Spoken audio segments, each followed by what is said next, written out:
যখন আমার নবী এই দুনিয়ায় পদার্পণ করলেন তখন পাথর পর্যন্ত কালিমা পড়ে মুসলমান হয়ে গেল। প্রিয় দর্শকবৃন্দু, হজরত আমিনা রাজিয়াল্লাহু তাআলা আনহা বলেন, যখন আমার সন্তান আমার পেটে ছিল তখন আমি খুবই অদ্ভুত অদ্ভুত জিনিস দেখতাম। যদি আমি বাড়ির বাইরে যেতাম তবে একটা মেঘের ছায়া আমার ওপর এসে পড়ত আর আমি মোটেও রোদ অনুভব করতাম না। যদি আমি পানি আনতে জমজমের কুয়ার দিকে যেতাম তবে পথের গাছগুলো তাদের ডালপালা আমার সামনে ঝুঁকিয়ে দিত, যেন তারা আমাকে সালাম করছে। আমি অবাক হতাম যে এসব শুধু আমার সাথেই কেন হচ্ছে। যখন আমি জমজমের কুয়ার কাছে পৌঁছতাম তখন নিচের পানি নিজের থেকেই ওপরে উঠে আসত এবং একেবারে কুয়ার মুখ পর্যন্ত ভরে যেত। তারপর আমি নিজের হাতে বালতি ধরে পানি তুলে নিতাম। মক্কার মহিলারা আমাকে কুয়ার কাছে আটকে দিত এবং যেতে দিত না। তারা বলতো, হে আমিনা, তুমি আরেকটু এখানে দাঁড়াও, নইলে তুমি চলে গেলে পানি আবার নিচে নেমে যাবে আর আমাদের পানি তুলতে খুব কষ্ট হবে। এভাবেই হজরত আমিনা রাজিয়াল্লাহু তাআলা আনহা বলেন, আমি শুনতাম যে যখন কোনো সন্তান পেটে থাকে তখন মায়ের অনেক কষ্ট সহ্য করতে হয়। কখনো হাত পায়ে ব্যথা, কখনো মাথা ব্যথা, কখনো বমি, কখনো জ্বর আর কখনো বিরক্তি। এসব কথা শুনে আমি ভাবতাম, আজব ব্যাপার, আমার তো পুরো 9 মাসে কোনো কষ্টই হয়নি।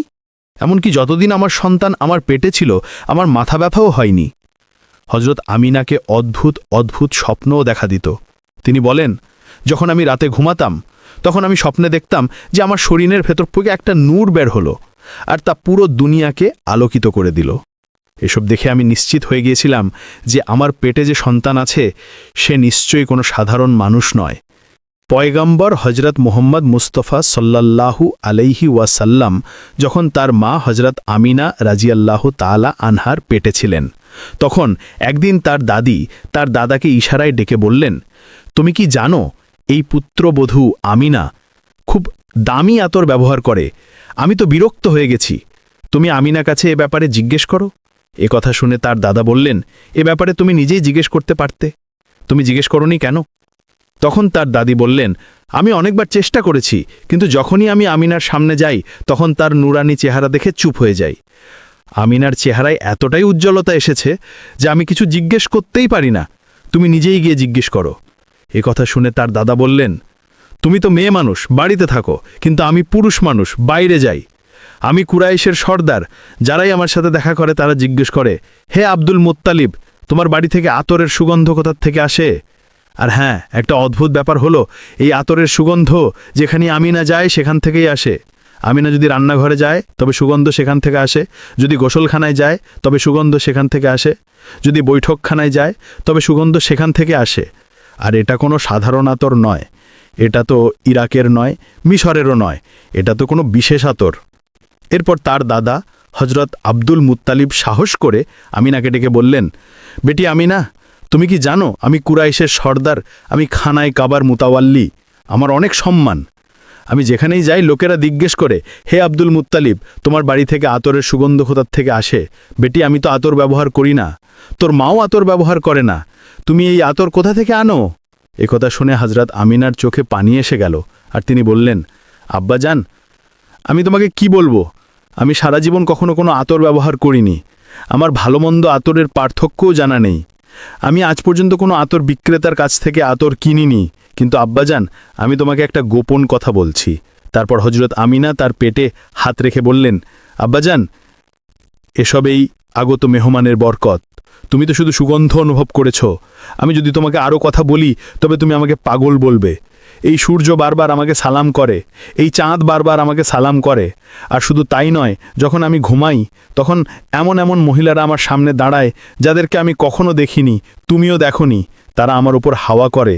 হুজুর সাল্লাল্লাহু আলাইহি ওয়াসাল্লামের দাদা হজরত আব্দুল মুত্তালিব দিনরাত কাবার কাছে গিয়ে কাবার গিলাফ ধরে কেঁদে কেঁদে দোয়া করতেন, হে আল্লাহ, আমার ছেলে আব্দুল্লাহ এই দুনিয়ায় নেই, কিন্তু তার ঘরে একটি সন্তান জন্ম নিতে চলেছে। হে আল্লাহ, এই সন্তানের হিফাজত করো এবং আমার আব্দুল্লাহর বংশকে বাঁচিয়ে রাখো। হুজুর সাল্লাল্লাহু আলাইহি ওয়াসাল্লামের সব চাচা এই অপেক্ষায় ছিলেন যে তাদের ভাই আব্দুল্লাহর ঘরে সন্তান কবে জন্ম নেবে। ইহুদিদের কিতাব তাওরাতে লেখা ছিল যে যখন শেষ নবী আসবেন তখন তার জন্মের 10 দিন আগে আকাশে একটি লাল তারা জ্বলজ্বল করবে। যখন হুজুর সাল্লাল্লাহু আলাইহি ওয়াসাল্লামের জন্মে 10 দিন বাকি ছিল তখন আকাশে সেই লাল তারা উদিত হল। তা দেখে ইহুদিদের মধ্যে হইচই পড়ে গেল। তাদের আলিম সব ইহুদিদের জড়ো করে বললেন, দেখো আকাশে লাল তারা জ্বলছে, এর মানে হল শেষ নবী আসতে চলেছেন। যাও খোঁজ করে দেখো এই সময় মদিনা মুনাওয়ারায় কার ঘরে সন্তান জন্মে 10 দিন বাকি আছে। ইহুদিরা মদিনায় গেল এবং খোঁজ খবর নিল। তখন অনেক মহিলা গর্ভবতী ছিল, কিন্তু কারো সময় এখনও আসেনি। কারো 2 মাস বাকি ছিল, কারো 4 মাস। তারা আলিমের কাছে ফিরে এসে বলল, মদিনায় এখন এমন কোনো সন্তান জন্ম নিতে চলেছে না। আলিম বললেন, এবার মক্কায় গিয়ে দেখো। সব ইহুদি মক্কায় পৌঁছল এবং খোঁজ নিল যে কোন কোন ঘরে সন্তান জন্ম নিতে চলেছে। লোকেরা বলল, হ্যাঁ, এখানে মক্কায় 5 জন মহিলার ঘরে সন্তান জন্ম নিতে চলেছে। ইহুদিরা বলল, না, আমাদের এমন একটি সন্তানের খবর চাই যার বাবা ইতোমধ্যে মারা গেছে। লোকেরা বলল, হ্যাঁ, আব্দুল মুত্তালিবের নাতি জন্ম নিতে চলেছে। এই সন্তানের বাবা আব্দুল্লাহ কয়েক মাস আগেই দুনিয়া থেকে চলে গেছেন। এ কথা শুনে ইহুদিদের চিৎকার বেরিয়ে গেল। তারা কাঁদতে কাঁদতে তাদের আলিমের কাছে পৌঁছে বলল, হায় আফসোস, আজ নবুয়ত ইহুদিদের হাত থেকে বেরিয়ে মক্কাবাসীদের হাতে চলে গেল। সময় এভাবেই কেটে যেতে লাগল, আর অবশেষে সেই দিন এলো যার জন্য সবাই অধীর আগ্রহে অপেক্ষা করছিল, যার জন্য আকাশ, জমিন, পাখি এবং প্রতিটি সৃষ্টি অপেক্ষা করছিল। আর তখন সেই মুহূর্ত এলো, আজ সেই সন্তানের জন্ম হল যার জন্য পুরো দুনিয়া সৃষ্টি করা হয়েছিল। যদি তিনি না হতেন তবে হয়তো এই দুনিয়াও সৃষ্টি হতো না। আজ সেই সন্তানের জন্ম হল যার জন্য চাঁদ 2 টুকরো করে দেওয়া হয়েছিল। আজ সেই সন্তানের জন্ম হল যার জন্য সূর্যকে তার জায়গায় থামিয়ে দেওয়া হয়েছিল।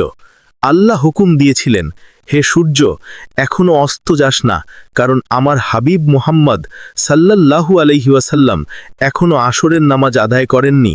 আজ সেই সন্তানের জন্ম হল যার কাছে পুরো জীবনে জিব্রাইল আলাইহিস সালাম 26,000 বার তশরিফ এনেছিলেন। রাত গভীর হয়ে গিয়েছিল। হজরত আমেনা রাজিয়াল্লাহু তাআলা আনহার পেটে হালকা ব্যথা শুরু হলো। তিনি অনুভব করলেন, হয়তো আজ আমার সন্তানের জন্ম হতে চলেছে। তিনি হজরত আব্দুল মুত্তালিবকে এই খবর দিলেন। হজরত আব্দুল মুত্তালিব মহল্লার ধাত্রী হজরত শিফাকে ডেকে বললেন, আজ রাতে তুমি আমেনার সাথেই থাকো, কারণ আমার ছেলে আব্দুল্লার ঘরে সন্তান জন্ম নিতে চলেছে। রাত ধীরে ধীরে কেটে যাচ্ছিল, চাঁদ নীরবে মেঘের মধ্যে লুকিয়ে গিয়েছিল। হজরত আমেনা বলেন, যে রাতে আমার ঘরে সন্তানের জন্ম হলো সে সময় দারিদ্র্য এমন ছিল যে প্রদীপে তেল জ্বালানোর টাকাও ছিল না। এই সেই দারিদ্র্যের রাত ছিল যে রাতে আমাদের আকা সাল্লাল্লাহু আলাইহি ওয়াসাল্লাম এই দুনিয়ায় তশরিফ আনলেন। সে রাতে হজরত আব্দুল মুত্তালিব এবং তার সব ছেলে বাড়ির বাইরে বসেছিলেন। তারা ভাবছিলেন, যদি আব্দুল্লাহর স্ত্রীর সাথে কোনো দুর্ঘটনা ঘটে তবে আমরা তৎক্ষণাৎ চিকিৎসার ব্যবস্থা করব। পুরো রাত কেউ ঘুমোয়নি। রাত গড়িয়ে যাচ্ছিল, চাঁদ নীরবে ডুবে গিয়েছিল। চারদিকে শুধু অন্ধকার আর অন্ধকার। বাড়ির ভেতরেও অন্ধকার, বাড়ির বাইরেও অন্ধকার। সেহরির সময় হয়ে গিয়েছিল। হঠাৎ হজরত আমেনার পেটে তীব্র ব্যথা শুরু হলো, আর তিনি বুঝলেন যে এখন জন্মের সময় এসে গেছে। তিনি ধাত্রী শিফাকে ডেকে বললেন, আমার ব্যথা হচ্ছে। জন্মের সময় 1 ঘন্টা কেটে গেল, আর তারপর ভোর হওয়ার কিছু আগে আমাদের প্রিয় আকা সাল্লাল্লাহু আলাইহি ওয়াসাল্লাম এই দুনিয়ায় তশরিফ আনলেন। হুজুর সাল্লাল্লাহু আলাইহি ওয়াসাল্লামের জন্মের সময় 3টি অদ্ভুত নিশানা প্রকাশ পেল, যা দেখে ধাত্রী শিফাও অবাক হয়ে গেলেন। প্রথম জিনিস, যখন একটি শিশু জন্মায় তখন তার নাভি মায়ের নাড়ির সাথে সংযুক্ত থাকে, কিন্তু আমাদের হুজুর সাল্লাল্লাহু আলাইহি ওয়াসাল্লামের নাভি মায়ের নাড়ি থেকে পুরোপুরি আলাদা ছিল। দ্বিতীয় জিনিস, যখন একটি শিশু জন্মায় তখন তার সাথে অনেক ময়লা বের হয়, কিন্তু আমাদের আকা সাল্লাল্লাহু আলাইহি ওয়াসাল্লাম যখন জন্মালেন তখন তার সাথে 1 ফোঁটা ময়লাও বের হল না। তৃতীয় জিনিস, যখন একটি ছেলে সন্তান জন্মায় তখন তার খতনা করা থাকে না, কিন্তু আমাদের প্রিয় আকা সাল্লাল্লাহু আলাইহি ওয়াসাল্লামের খতনা মায়ের পেটের ভেতরেই হয়ে গিয়েছিল। দুনিয়ায় তার খতনা করা হয়নি। এই 3টি জিনিস দেখে ধাত্রী শিফা ভয় পেয়ে গেলেন এবং হজরত আমিনা রাজিয়াল্লাহু তাআলা আনহার কাছে বললেন, হে আমিনা, আমি আমার সারা জীবনে এমন শিশু দেখিনি। তারপর হজরত সিফা হুজুর সাল্লাল্লাহু আলাইহি ওয়াসাল্লামকে কোলে নিয়ে একপাশে মাটিতে শুইয়ে দিলেন। যেই তিনি শুইয়ে দিলেন, হুজুর নবী করিম সাল্লাল্লাহু আলাইহি ওয়াসাল্লাম হঠাৎ পাশ ফিরে হাঁটু গেড়ে সোজা সিজদায় চলে গেলেন। এটা দেখে হজরত আমিনা রাজিয়াল্লাহু তাআলা আনহার অবাক হওয়ার কোনো সীমা ছিল না। হুজুর নবী করিম সাল্লাল্লাহু আলাইহি ওয়াসাল্লাম পুরো 15 মিনিট সিজদায় ছিলেন। তারপর তিনি মাথা তুলে আকাশের দিকে আঙ্গুল দিয়ে ইশারা করলেন এবং পুরো দুনিয়াকে জানিয়ে দিলেন, হে মানুষ, এই দুনিয়া সৃষ্টি করেছেন শুধুমাত্র আল্লাহ। হজরত আমিনা রাজিয়াল্লাহু তাআলা আনহা বলেন, যখন আমি আমার সন্তানকে কোলে নিলাম তখন হঠাৎ দেখলাম যে আকাশের তারাগুলো মাটির কাছাকাছি হয়ে আসছে।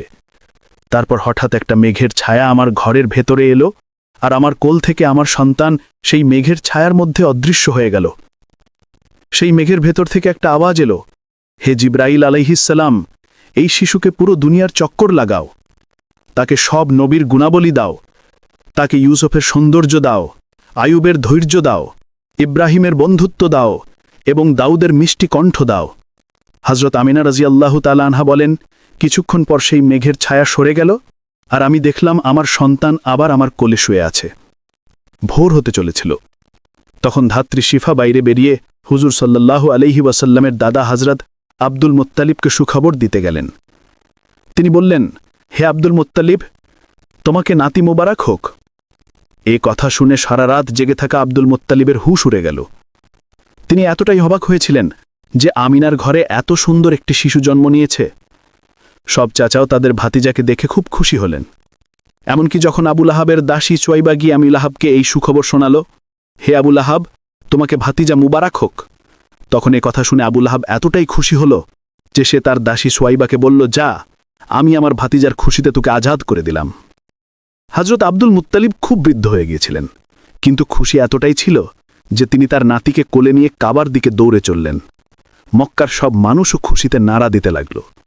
কিন্তু আব্দুল মুত্তালিব কি জানতেন যে তার এই নাতি সেই মানুষ যার জন্য আল্লাহ পুরো দুনিয়া সৃষ্টি করেছেন? তার নাতি এত বড় মানুষ যা আল্লাহ মিরাজের রাতে তাকে মাটি থেকে তুলে সপ্তম আকাশে নিজের সামনে বসিয়েছিলেন এবং তার সাথে কথা বলেছিলেন। এই সেই নাতি যাকে যদি মন খারাপ অবস্থায় দেখা যায় এবং তার চোখে পানি চলে আসে তবে আকাশে হইচই পড়ে যায়। হজরত আব্দুল মুত্তালিব কাবার গিলাফ ধরে তার নাতির জন্য দোয়া করলেন এবং তার নাম রাখলেন মুহাম্মদ। মুহাম্মাদের মানে হলো সেই মানুষ যার খুব বেশি প্রশংসা করা হয়। এই নাম শুনে মক্কার লোকেরা বলতে লাগল, হে আব্দুল মুত্তালিব, তুমি তোমার নাতির এমন অদ্ভুত নাম রেখেছ, আমরা তো আজ পর্যন্ত এমন নাম শুনিনি। কিন্তু আব্দুল মুত্তালিব কি জানতেন যে এই শিশুই একদিন এত শান পাবে যে মানুষ তার পেছনে চলবে? একবার হুজুর আকরাম সাল্লাল্লাহু আলাইহি ওয়াসাল্লাম মদিনায় তার সাহাবীদের সাথে বসেছিলেন। তখন তার চাচা হজরত আব্বাস রাজিয়াল্লাহু তাআলা আনহু বললেন, হে আল্লাহর রসুল, আমি ছোটবেলা থেকেই জানতাম যে তুমি বড় হয়ে একজন খুব বড় মানুষ হবে। হুজুর জিজ্ঞাসা করলেন, হে চাচা যান, তুমি কিভাবে জানলে? তখন হজরত আব্বাস রাজিয়াল্লাহু তাআলা আনহু বললেন, হে আল্লাহর রসুল, যখন তুমি মাত্র 2 মাসের ছিলে তখন এক রাতে তুমি দেখলাম তুমি খাটে একা শুয়ে কাঁদছ। আমি তোমাকে চুপ করানোর চেষ্টা করলাম, কিন্তু তুমি আমার দিকে তাকালে না, বরং হঠাৎ আকাশের দিকে তাকিয়ে হাসতে লাগলে। আমি অবাক হয়ে গেলাম। তারপর যখন আমিও আকাশের দিকে তাকালাম তখন আমার চোখ ছানা বড়া হয়ে গেল। আমি দেখলাম চাঁদ তোমার আঙুলের ইশারায় নাচছে। তুমি যেদিকে আঙুল নিয়ে যাও চাঁদ সেদিকেই চলে যায়। এই দৃশ্য দেখে আমি বুঝে গেলাম যে তুমি কোনো সাধারণ মানুষ নও। হুজুর বললেন, হ্যাঁ আমার চাচা যান, তুমি ঠিক বলেছ। ছোটবেলায় চাঁদ আমাকে গল্প শোনাতো, আমার সাথে খেলতো এবং আমাকে কাঁদতে দিত না। সুবহানাল্লাহ, এমন ছিলেন আমাদের নবী, যার ঘরে এত দারিদ্র্য ছিল যে তার মা তার এই ইয়াতিম সন্তানের জন্য একটা খেলনাও কিনতে পারতেন না। কিন্তু আল্লাহ চাঁদকে হুকুম দিয়েছিলেন, হে চাঁদ, তুই আমার মেহবুবের জন্য খেলনা হয়ে যা এবং তাকে কাঁদতে দিস না। যে দিন হুজুর সাল্লাল্লাহু আলাইহি ওয়াসাল্লামের জন্ম হল, সেদিন দুনিয়ার যত মূর্তি ছিল সব মুখ থুবড়ে মাটিতে পড়ে গেল। ইরানের বাদশার দরবারে একটি আগুন ছিল যা 1000 বছর ধরে অবিরাম জ্বলছিল। লোকেরা তার পূজা করত। কিন্তু হুজুর নবী করিম সাল্লাল্লাহু আলাইহি ওয়াসাল্লামের জন্মের সময় হঠাৎ সেই আগুন নিভে গেল। আর সেই বাদশা তার প্রাসাদে নিজের মুখের 14টি মূর্তি বানিয়ে রেখেছিল। কিন্তু হুজুর সাল্লাল্লাহু আলাইহি ওয়াসাল্লামের জন্মের সময় সেই সব মূর্তি মাটিতে পড়ে গেল। পরের দিন দুপুরে এক ইহুদি লোক তার জিনিসপত্র বিক্রি করতে মক্কা এসেছিল। সে আকাশের দিকে তাকিয়েছিল এবং তাকে সব নিশানা দেখা দিতে লাগল, যা শেষ নবীর জন্মের খবর দিচ্ছিল।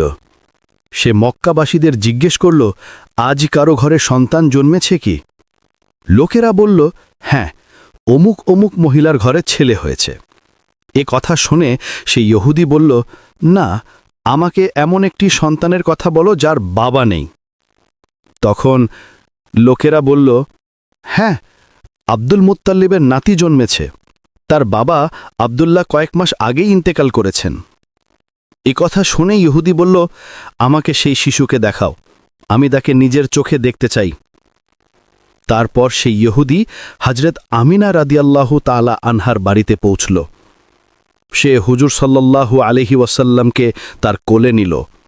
তারপর হঠাৎ সে শিশুকে উল্টিয়ে দেখল এবং হুজুর নবী করিম সাল্লাল্লাহু আলাইহি ওয়াসাল্লামের পিঠের দিকে দৃষ্টি দিল। তখন তার চিৎকার বেরিয়ে গেল, কারণ হুজুর নবী করিম সাল্লাল্লাহু আলাইহি ওয়াসাল্লামের পিঠে নবুয়তের মোহর লাগানো ছিল। যখন সে ইহুদি নবুয়তের এই মোহর দেখল, তখন সে কাঁদতে লাগল এবং বলতে লাগল, হায় আফসোস, আজ ইহুদিদের হাত থেকে নবুয়ত চলে গেল। এই হলেন আল্লাহর শেষ রাসূল।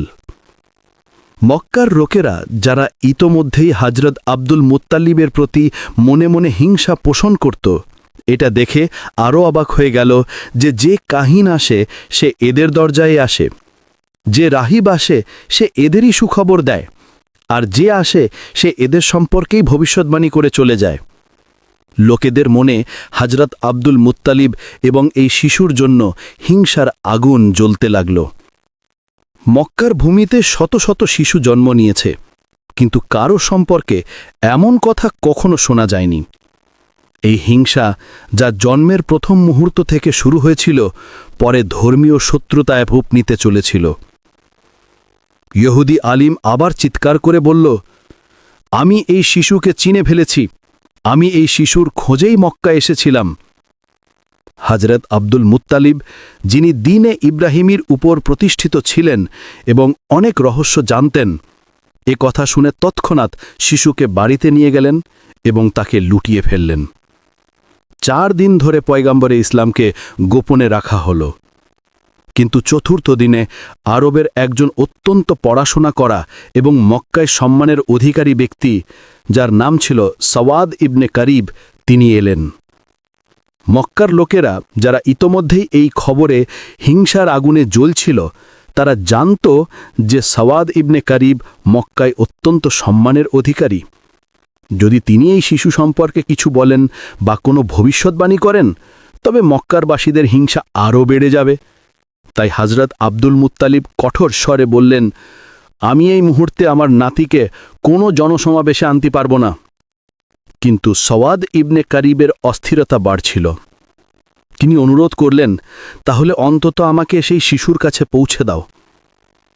হযরত আব্দুল মুত্তালিব কিছুক্ষণ ভেবে বললেন, হ্যাঁ, এটা সম্ভব, তবে আমি আর তুমি ছাড়া আর কেউ উপস্থিত থাকবে না।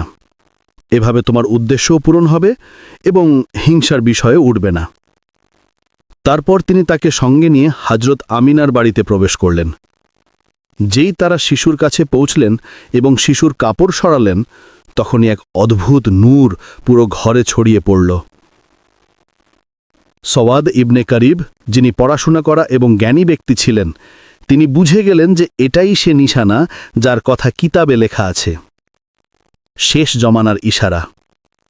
তিনি বাধ্য হয়ে ঝুঁকে পড়লেন এবং সেই শিশুর পায়ে চুম্বন দিলেন। তারপর হযরত আব্দুল মুত্তালিবের দিকে তাকিয়ে বললেন, আপনি সাক্ষী থাকুন, আমি এই শিশুর উপর এখনই ঈমান আনছি। আমি জানি যখন এই শিশু রিসালাতের ঘোষণা করবে, ততক্ষণ পর্যন্ত আমি বেঁচে থাকব না। কিন্তু আমি আজই সাক্ষ্য দিচ্ছি যে এই হলেন আল্লাহর শেষ রসূল। এভাবে বানু হাশিমের পরিবারের বাইরে পয়গম্বরে ইসলামের জন্মের পর প্রথম ঈমান আনা ব্যক্তি হলেন সওয়াদ ইবনে কারিব। এই ঘটনা হুজুর আকরাম সাল্লাল্লাহু আলাইহি ওয়াসাল্লামের জন্মের চতুর্থ দিনের। তারপর সপ্তম দিনে হযরত আব্দুল মুত্তালিব তার নাতির আকিকা করলেন এবং পুরো মক্কার লোকদের আকিকার দাওয়াতে ডাকলেন।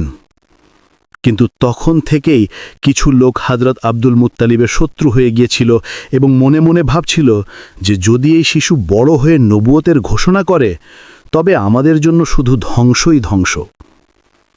এই পরিস্থিতিতে রাব্বে কারিমের মাসিয়াত এই ছিল যে পয়গম্বরে ইসলামকে কিছুকালের জন্য মক্কার ভূমি থেকে অদৃশ্য রাখা হলো, যাতে তার শত্রুরা তাকে খুঁজতে এসেও ব্যর্থ হয়ে ফিরে যেতে পারে। কিন্তু অন্যদিকে শত্রুদের দল ক্রমাগত হুজুর আকরাম সাল্লাল্লাহু আলাইহি ওয়াসাল্লামের খোঁজে লেগেছিল। হযরত আব্দুল মুত্তালিব, যিনি দ্বীনে ইব্রাহিমের উপর প্রতিষ্ঠিত ছিলেন এবং তার পিতা হযরত হাশিমের কাছ থেকে নবুয়তের কিছু রহস্য জানতেন, তিনি জানতেন যে এই শিশুর শত্রু অনেক হবে, তাই তাকে যে কোনো মূল্যে এই শিশুর হিফাজত করতে হবে। এই কারণেই হযরত আব্দুল মুত্তালিব পয়গম্বরে ইসলামকে মক্কা থেকে অন্য কোথাও সরিয়ে নিতে চাইলেন, বিশেষ করে যখন তিনি জানলেন যে প্রায়ই ইহুদিদের কাফেলা মক্কায় এসে পরিস্থিতি পর্যবেক্ষণ করে চলে যায়। এখন প্রশ্ন ওঠে, ইহুদিরা বারবার কেন আসছিল? এর উত্তর হল, অনেক আগে থেকেই ইহুদিরা পয়গম্বর ইসলামের জন্ম বন্ধ করার চিন্তায় ছিল। আবদে মুনাফের ওপর হামলা হয়েছিল, হযরত হাশিমের ওপর হামলা হয়েছিল, হযরত আব্দুল মুত্তালিবের ওপর হামলা হয়েছিল এবং এমনকি হযরত আব্দুল্লাহর ওপরও হামলা হয়েছিল। রিবায়াতে আছে যে যখন হযরত আব্দুল্লাহর যৌবনের সময় এলো, তখন ইহুদিদের সমস্ত ষড়যন্ত্রের কেন্দ্র ছিল যে কোনোভাবে তাকে হত্যা করা হোক, যাতে রসুলের জন্ম বন্ধ হয়ে যায়। ইহুদিরা চিনে ফেলেছিল যে হযরত আব্দুল্লাহই পয়গম্বর ইসলামের পিতা। হযরত আব্দুল্লাহর বিয়ে হযরত আমিনার সাথে হয়ে গেল। এখন বিয়ের পর ইহুদিরা আরও বেশি চিন্তিত হয়ে পড়ল যে এখন কি করা যায়। যে কোনোভাবে জন্মের ধারা বন্ধ করতে হবে। সৌভাগ্যক্রমে তাদের একটা সুযোগ এসে গেল।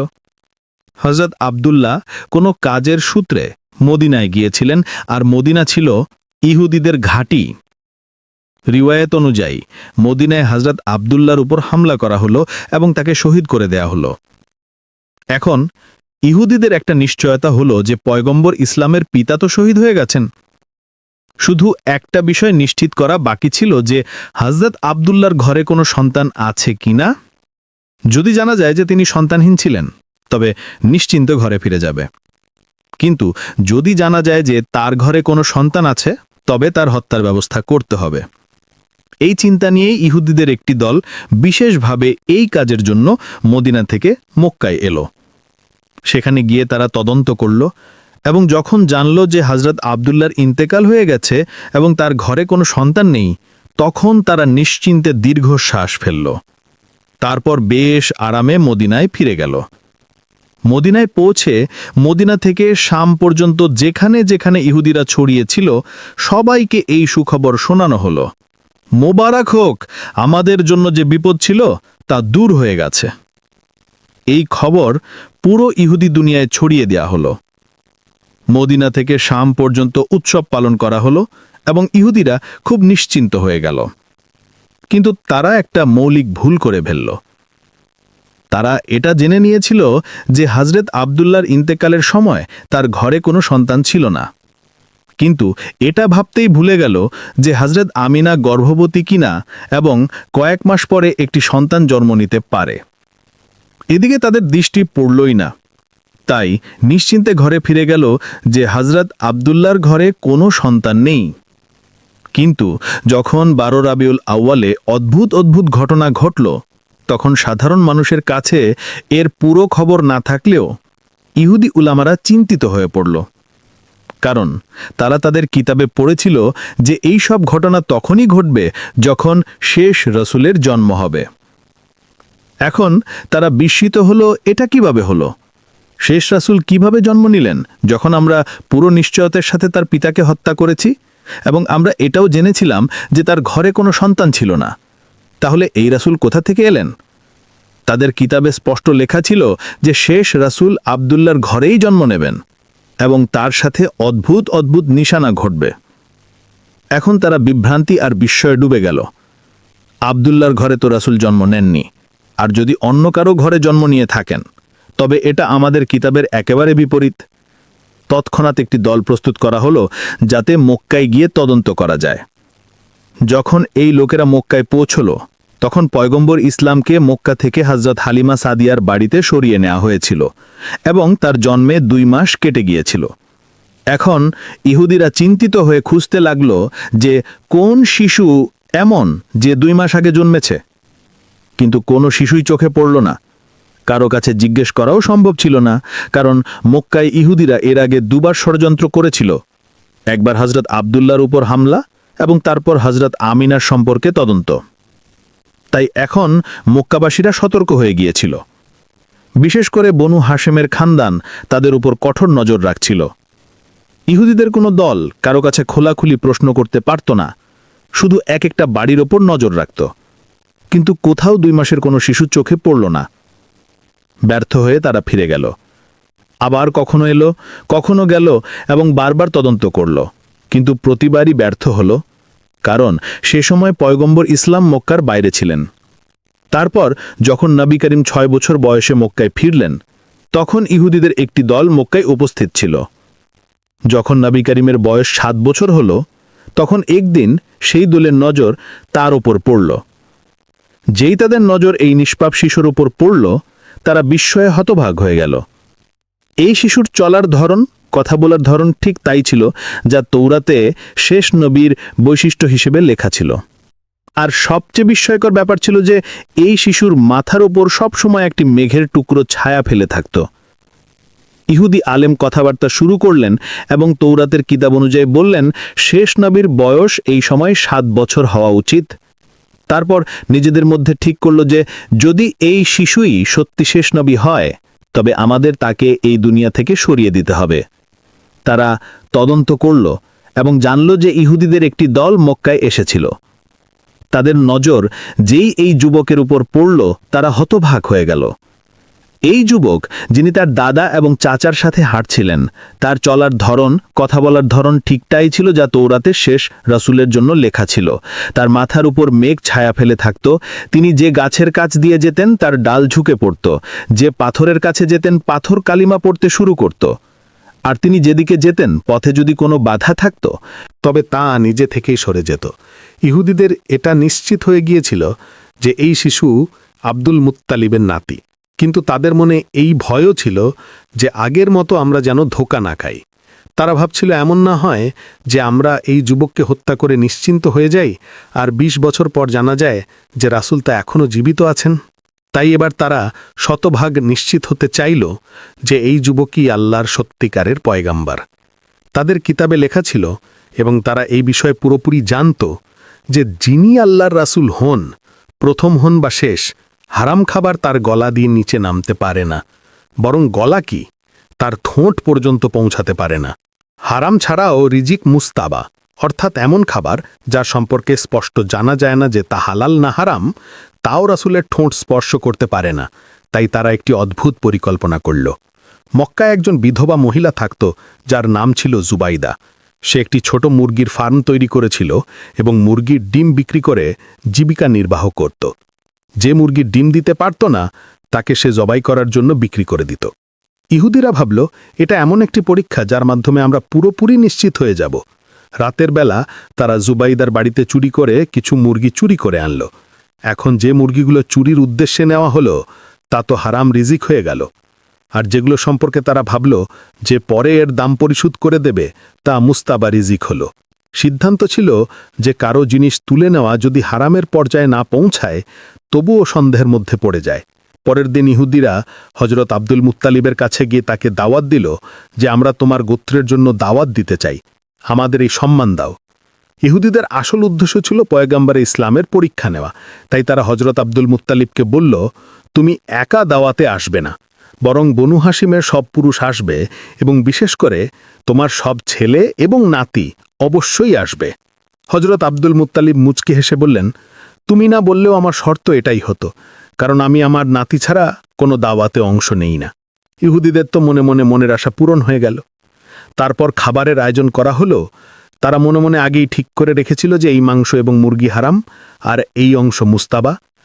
দাওয়াতে ইহুদিরা হযরত আব্দুল মুত্তালিবকে বলল, হে মক্কার সর্দার, এই দাওয়াত তোমার সম্মানে, খাবার শুরু করো।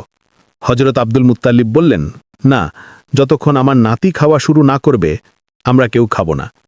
এটাই তো ইহুদিদের চাওয়া ছিল। সবার দৃষ্টি রাসূলুল্লাহর দিকে গেল। তারা বলল, আপনি বিসমিল্লাহ বলুন। রাসূল খোদা শান্তভাবে বললেন, না, এই রিজিক আমাদের জন্য নয়। খাবার তো দূরের কথা, এটা আমাদের ঠোঁট পর্যন্ত পৌঁছাতে পারবে না। ইহুদিরা বিস্ময়ের সাথে জিজ্ঞেস করল, এটা কিভাবে সম্ভব? আপনি সাল্লাল্লাহু আলাইহি ওয়াসাল্লাম বললেন, হ্যাঁ, এই খাবার আমাদের জন্য নয়। তারা বলল, আমাদের অনুমতি দিন, আমরা আপনাকে খাবার খাওয়াই এবং দেখি এটা কিভাবে পৌঁছায় না। পয়গাম্বার মুচকি হেসে বললেন, ঠিক আছে, যদি খাওয়াতে পারো তবে খাওয়াও।